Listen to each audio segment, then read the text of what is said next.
জামালপুর সীমান্ত দিয়ে গত এক সপ্তাহে শতাধিক ভারতীয় নাগরিককে বাংলাদেশে পাঠানোর চেষ্টা করেছে বিএসএফ।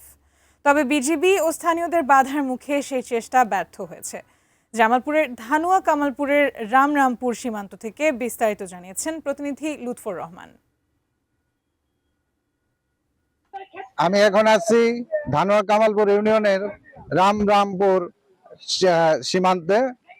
ইতিমধ্যে গত প্রায় এক সপ্তাহ ধরে জামালপুর 35 বিজিবি অধীনে 15টি বিওপির আওতায় 72.5 কিলোমিটার এলাকা জুড়ে এই পুশিনের ঘটনাকে কেন্দ্র করে বিজিবি কঠোর অবস্থানে রয়েছে।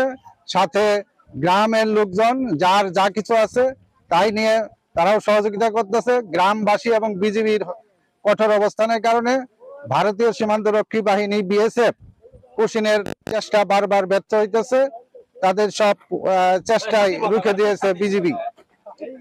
ইতিমধ্যে আপনারা জানেন যে জামালপুরের সীমান্ত এলাকা দিয়ে প্রায় শতাধিক ভারতীয় নাগরিককে একাধিকবার পুশিনের চেষ্টা করা হয়েছে। সবগুলি চেষ্টাই বিজিবি এবং গ্রামবাসী ব্যর্থ করে দিয়েছে।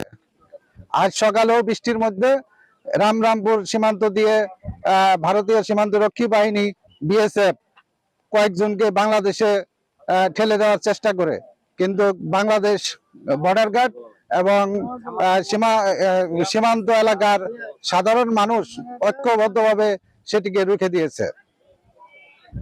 বিজিবি বিএসএফ এর এই পুশিনের ঘটনাকে কেন্দ্র করে জামালপুরের পুরো সীমান্ত জুড়ে এখন উত্তেজনা বিরাজ করছে। আমার কাছে জামালপুরের এই সীমান্ত এলাকায় পুশিনের এই ছিল সর্বশেষ